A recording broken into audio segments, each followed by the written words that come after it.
Guys, आज की भागती दौड़ती दुनिया में अनिद्रा रोग यानी कि नींद नहीं आना सबसे कॉमन बीमारी है। पर सवाल यह है कि इसका इलाज क्या है या फिर इसका ऑल्टरनेट क्या है। डोंट वरी, मैं आपको बताता हूं। क्या आपने कभी यह सोचा कि इंसान नींद लेता क्यों है?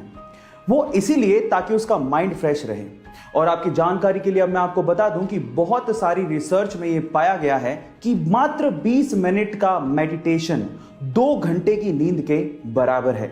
इसका मतलब यह है कि अगर आप 20 मिनट मेडिटेशन करते हो तो वो आपको उतना ही रिलैक्सेशन देगा जितना कि 2 घंटे की नींद। गाइस, महात्मा गांधी जी को हम ही नहीं, पूरी दुनिया शांति दूत के नाम से जानती है। मतलब जब भी पीस या शांति की बात आती है तो हम लोग महात्मा गांधी जी का नाम लेते हैं। लेकिन इसी से जुड़ा एक बहुत ही अनबिलीवेबल फैक्ट मैं आपको बताने जा रहा हूं।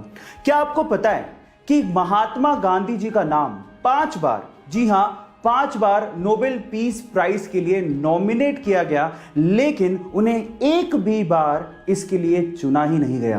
कितनी अजीब सी बात है कि पूरी दुनिया उनका नाम शांति के लिए लेती है, लेकिन शांति का सबसे बड़ा प्राइज नोबेल प्राइज उन्हें कभी दिया ही नहीं गया।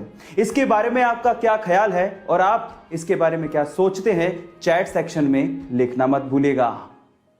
हमारे शरीर के हर बॉडी पार्ट को फंक्शनिंग यानी कि काम करने के लिए ऑक्सीजन की जरूरत होती है। और जब हम लोग सांस लेते हैं तो वो ऑक्सीजन ब्लड के थ्रू हमारे बॉडी पार्ट्स तक पहुंचती है। लेकिन हमारे शरीर में, हमारे शरीर में आंख का ये कॉर्निया एक ऐसा बॉडी पार्ट है जिसमें ब्लड जाता ही नहीं है। पर सवाल यह है कि फिर ये काम कैसे करता है? इसे ऑक्सीजन कहां से मिलती है? एक्चुअली हमारा आंख का ये कॉर्निया सीधे सीधे हवा के कांटेक्ट में है, एज यू कैन सी, तो वो वहीं से ही अपनी ऑक्सीजन की पूर्ति कर लेता है, जिससे उसकी फंक्शनिंग जारी रहती है। गाइस, क्या इसके पहले तक ये फैक्ट आपको पता था? हमारे देश में प्राइम मिनिस्टर एक बहुत बड़ी पोजीशन है और जो व्यक्ति इस पोजीशन पे होता है उसे पूरे देश की भागदौड़ संभालनी होती है। और अक्सर हमने इस पोजीशन पे एज्ड लोगों को ही देखा है। पर अगर मैं आपसे सवाल पूछूं कि पूरी ही दुनिया का यंगेस्ट प्राइम मिनिस्टर कौन सी कंट्री का है और उसका नाम क्या है, तो आप लोग क्या जवाब देंगे? डोंट वरी, मैं आपको बताता हूं। वो एक महिला है जिनका नाम है सना मरीन, और जो कि 2019 में फिनलैंड की प्राइम मिनिस्टर चुनी गई थी। जब उन्हें चुना गया था तो उनकी उम्र लगभग 35 साल थी। ऐसे ही इंटरेस्टिंग फैक्ट्स के लिए हमारे YouTube चैनल को सब्सक्राइब कर लीजिए। गूगल और YouTube का एक बहुत ही इंटरेस्टिंग फैक्ट अभी मैं आपको बताता हूं। क्या आपको पता है कि सन 2006 में गूगल ने YouTube को $1.65 बिलियन में खरीदा था?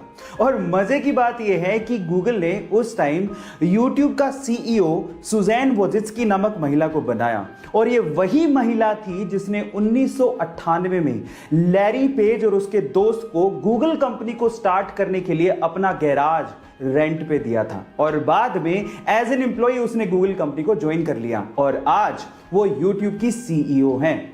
क्या ये इंटरेस्टिंग फैक्ट इसके पहले तक आपको पता था? ये घटना है यूएस के ओरेगोन शहर की, जहां पर बारिश आने पर एक बंदा बारिश का पानी इकट्ठा कर रहा था। इतने भी जैसी पुलिस को यह जानकारी मिली, पुलिस आई और उसे पकड़कर जेल में डाल दिया। जब उस बंदे ने पुलिस से पूछा कि मेरी गलती क्या है, मेरा गुनाह क्या है, तो पुलिस ने कहा कि बारिश का पानी स्टेट की प्रॉपर्टी है और आप उसे इकट्ठा नहीं कर सकते। और इनफैक्ट इतना ही नहीं, उसे सजा मिली जो मिली, उसके ऊपर $1500 का फाइन भी लगाया गया। गाइस, इस विचित्र घटना पे आपका क्या कहना है? चैट सेक्शन में लिखना मत भूलिएगा।